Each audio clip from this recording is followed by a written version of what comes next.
When it comes to NASCAR news coverage, there's one journalist fans, drivers, and teams have counted on for decades to provide them with breaking news and the most up to date information on the sport. That's Bob Pockrass. The Fox reporter has been covering NASCAR since 1991.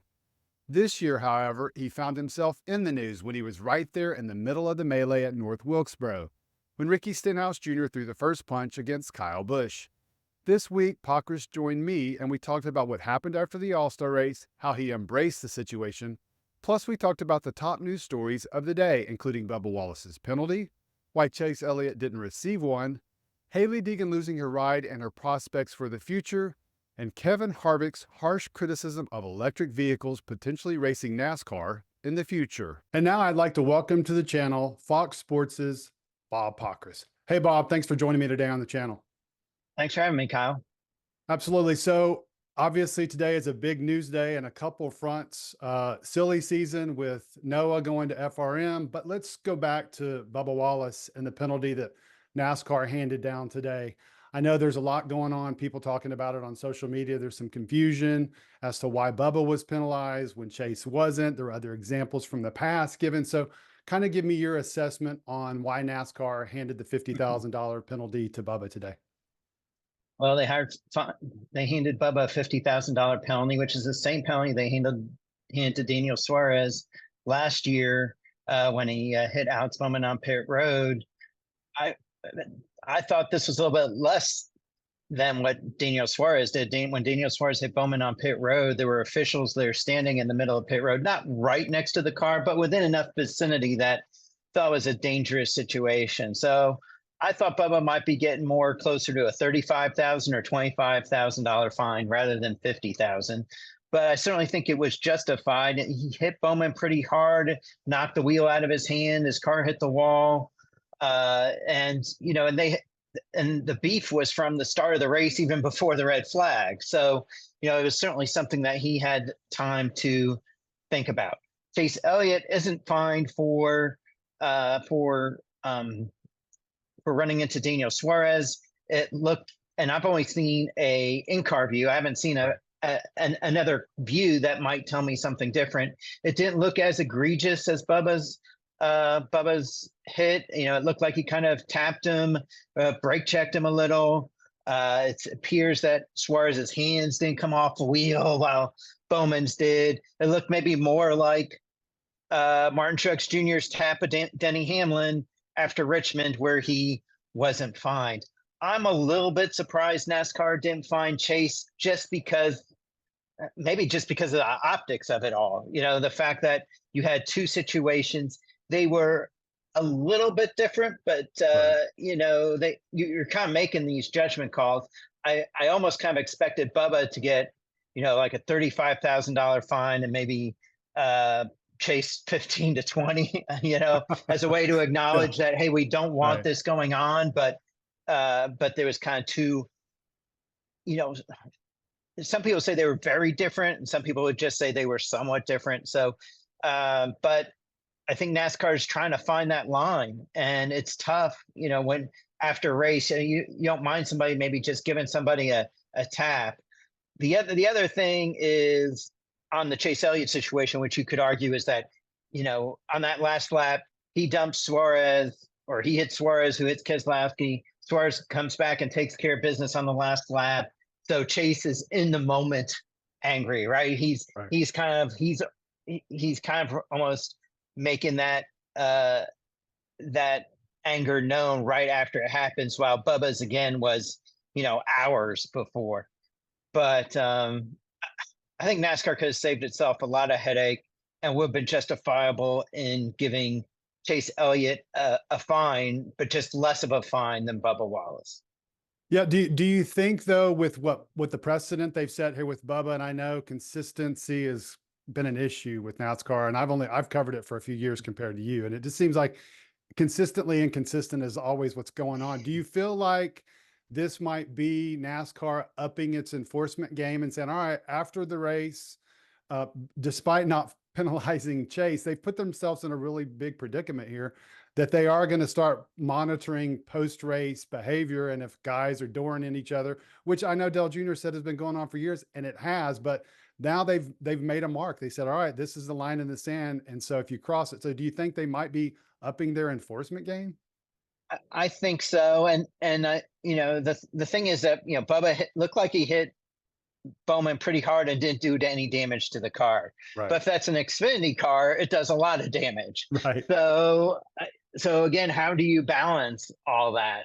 And I haven't talked to anybody from NASCAR about it, but to me, if you could almost do the same thing in Xfinity Series and really cause some serious damage to the car. So Right. maybe they feel like they want to try to get it under control. I'm trying to think. I don't think Bubba, has been, penalized for any sort of behavioral thing in the last year. Like I don't really view it as a message to Bubba Right. for anything. But yeah, it certainly could be a way of them saying, hey, we're setting the line, and now you know that the line is what Chase did is okay, and what Bubba did isn't. Right. So let's move on to the next big story for today, and that's Noah going over to Front Row Motorsports. So we're in the heart of silly season, and obviously that's filled the seat over there. So I kind of want to get your take just on overall from a 30,000-foot view of Front Row. Looks like 2311. Trackhouse, they might all be getting these charters from SHR. I don't think we've confirmed all these, but so kind of give me your assessment of where you think people will be landing in rides in the coming months. Yeah. So I mean, still expect, obviously Front Row announced they're getting a charter. Expect that one to come from Stewart Haas. Expect Trackhouse to get one. Expect 2311 to get one. Now, granted, the chart deal has to get done before maybe some of these deals get officially done. And Right. so if as long as there's contingencies, could something happen? Yeah. But I mean, I think 2311 with already having a monster relationship with Tyler Reddick, will take Riley Herbst next year. I see him as a leading candidate. He can bring, additional monster money to them. He is, he can help them grow that third team. He has shown the ability to, he doesn't race dirty. He doesn't really wreck equipment. Can he be a driver who wins races consistently in Cup Series? I think the question's out on that. I don't think there's a lot of questions that he can run top 25 consistently and if put in the position, potentially win a race. So I think they will go with him next year. They obviously love Corey Heim. Right. I think they view him as a driver for them 2, 3, 4 years down the road. Trackhouse, expect to get a charter. The thing is that they were hoping to get 2 charters, but with the way the new charter agreement is going to be, it sounds like it'll be limited to 3 with Gibbs and Hendrick grandfathered in with 4. And so what do they do, right? Because they have Ross Chastain signed. You expect Daniel Suarez with the sponsorship that he brings to get signed. And then you have SVG and Zane Smith. I mean, SVG didn't come here to race Xfinity for a ton of years. Right. Is he ready to go Cup? Some people, obviously on road courses, he is. On ovals, Right. Some people would say he could use another full year of Xfinity, but I get the feeling they'll move him to Cup full time next year. I can't say that that's 100%, but I get that feeling. So where does that leave Zane Smith? That leaves Trackhouse potentially having to loan him to another team again next year because Spire won't be an option. Could that be Colleague? Yeah, I guess it could. Or could Zane Smith return to Front Row Motorsports? I talked to Jerry Freese today. They still love Zane Smith. It didn't seem like things ended on all that great of fronts at the end of last year. Felt a little bit of tension, but I think if Zane Smith is told from Trackhouse that he's free to look, I could see that third car at Front Row being one of those spots. And if it's not Zane Smith, could be Christian Eckes. There's been talks. Eckes, I believe, has also talked to Colleague. Thing is, Eckes doesn't have a ton of sponsorship. Driver who does have some funding available is Sam Mayer. Some questions on whether he is ready for Cup. But, in some ways you're like, well, if he's going to make the jump, might as well do it. Could he bring his money to Front Row or Colleague or Rick Ware Racing? I think remains to be seen. So you mentioned the charter negotiations, Bob, and it seems like it just keeps dragging out. And obviously you've been through some of these in the past. So I'm just kind of curious where you think it's going. I mean, I've talked with other people and the boycott word has been mentioned. So I don't think it's going there, but I'm just curious where you think it's going. You mentioned the teams getting 3 charters and Hendrick and JGR getting grandfathered in. So kind of give me your assessment of where we are with the charter negotiations. Well, the teams are supposed to kind of give a count. Teams got NASCAR's offer, or their most recent offer, the last week of May. Teams were supposed to give a counter offer in the last week or so. I haven't confirmed whether they have, but I would think that they have. And I think they hope that they can come to some sort of agreement in the next couple of months. Depending on who you talk to, you get different deadlines. Their teams, Right. because until they get a charter agreement done, they don't know all what exactly their funding is going to be from NASCAR. So it's pretty Right. hard to know how much you should ask in sponsorship. It's a little bit hard to know what you can pay your drivers if you don't know what your funding is going to be. Right. So some teams feel like that this should be done immediately. There are teams that feel like that the offer is what it is. It's not what they want, but they want to just get it signed and get it over with. And there are other teams that want to dig in their heels and fight. And so we'll see what happens. I don't think permanent charters are going to happen. It's just a matter of, can the teams get some of the things they want? Is NASCAR going to meet at the middle? No. Could they meet at the quarter? Maybe. and I think so I think it just depends on how long teams are willing to wait with this uncertainty. Okay, and kind of backing up just a little bit on the silly season front, and it was kind of a surprise last week when it was announced that Joey was taking the seat for Hailie Deegan this past weekend at Chicago. So obviously on Monday there was the announcement. Both of them announced that they were parting ways. Did that come as a surprise to you? And what do you think about the prospects for Hailie Deegan in the future? Well, it didn't come as a surprise after they replaced Joey or put Joey in the car for a weekend. You kind of heard the rumblings that looked like they were going to part ways. I mean, at the start of the year, it looked like, well, this could be a good situation for both. Hailie learning, the team learning, but there's just too much learning to be done where the results didn't come. Do you just kind of try to slog through the year? You could have, but it didn't seem like they're making any improvement. And Right. and really, when you look at Hailie Deegan's career, that's the big question mark, right? You didn't see her getting better when she went back to the trucks, when she went back to a track she had been to before. So when is that light switch going to click, or ever? Well, she has only been racing for about 6 or 7 years in stock cars, compared to a lot of people in trucks and saying you've been racing for more than a dozen years. Right. So, like and you got to look at a couple of her years were COVID years, right, where there was no practice. So you can look at those things and say, man, the potential that she saw when she won a few ARCA West races, when she finished third in the ARCA series, maybe there's still something there. There's no definite though, right? Like I think and so I think it's going to take somebody who's willing to take risk financially to really put some money behind her. Say, okay, we're going to give you 2 years in this ride. We're going to continue to work on your development. These are the things, these are the goals, these are the steps we want to see every month, and really kind of set a program for her that's really detailed, and that, so that there are things that I think are achievable, and she has all the tools to achieve them. There's part of me that says she should get one more shot, but it's certainly not a definite. And you're probably, the chances probably are less that she's going to make it and do it, but you still think the chances are there. Okay. Yeah, that's fair. That's completely fair. So there was a comment yesterday by former driver and now your fellow Fox reporter or analyst, Kevin Harvick, on his podcast. I don't know if you heard it, but he had some pretty harsh comments about EVs. And you were up in Chicago this past weekend and you saw the car in the demonstration with David Reagan.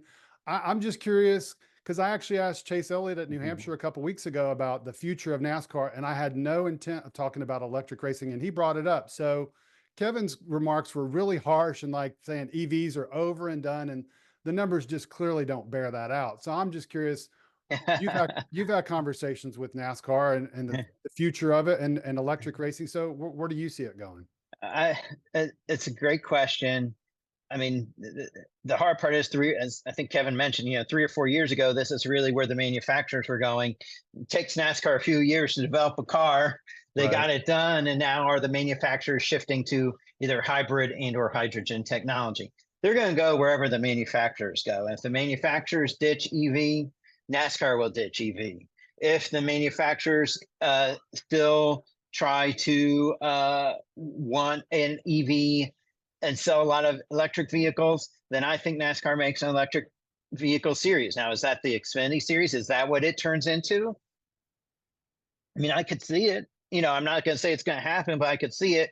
Or, as it appears that they've had some talks with Nitro Cross, Right. could that be where they end up putting this electric vehicle and have more made and just say, okay, we thought that was going to be direction we were going to go down. Now we're not. So, but we need to find kind of a space to kind of justify our efforts and maybe make some money off our efforts. But I know Kevin said that there's no future.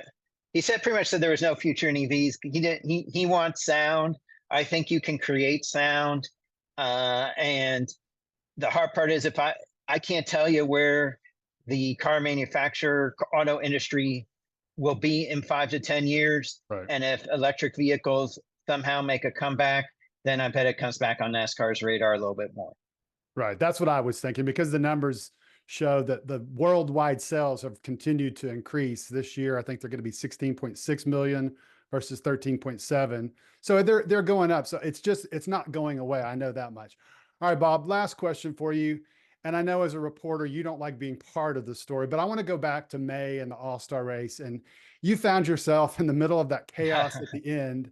So I didn't get a chance to talk to you about it at New Hampshire, but I wanted to just ask you you were involved in that. You engaged, you embraced it, you put it as your profile pic.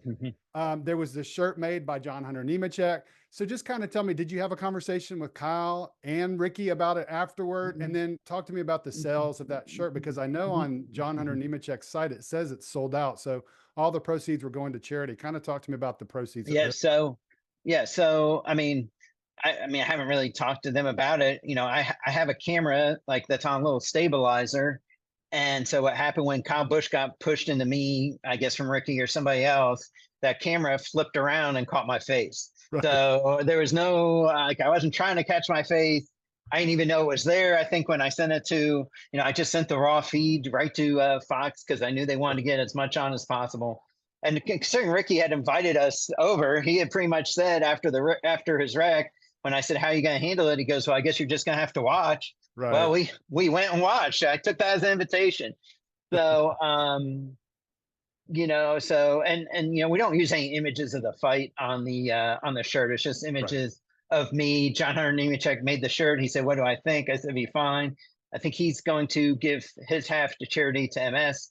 I said, I'd give what I didn't want Ricky or Kyle to think is I was making money off of them. Right. So I thought it'd be a good idea to give mine half to charity, and figured that Kyle Busch's Bundle of Joy Fund, and then Ricky Stenhouse Jr.'s crew chief, Mike Kelly, his wife helps, they pretty much run the Humane Society type organization in North Carolina. So I'm going to split mine between those two. And that way, it helps out, Kyle Busch and Ricky's and Mike Kelly's, Ricky's crew chief's charitable effort. So thought that was good. I have no idea how much. Maybe you kind of remind me that I need to check.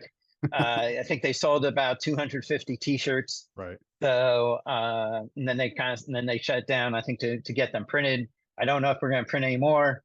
I'll have to check on that too. But I just thought, it was something fun. It's been fun to sign them. People brought photos of me and my mouth agape. And I guess it's the funny part. If you look on my Twitter profile, is that I kind of have the same look on my face from the fight in 2014 between Jeff Gordon and Brad Keselowski. So I have I guess it's my oh my gosh, shit is going down type of face. Oh, it's a great face, man. And kudos to you for owning up to him. Hey, look at this photo of me and just embracing it. So Go we ahead. we have a little bit of an arrogant saying in our business that if you don't want to print it, don't let it happen. And so it was out there. So once it's out there, you might as well embrace it. Yeah. Hey, Bob, I really appreciate you joining me talking about that and a whole host of topics, silly season, the Bubba Wallace penalty. I really appreciate your time, and hopefully we can have you on toward the end of the season or another time later on this year. Again, I appreciate you joining me today. All right. Thank you, Kyle.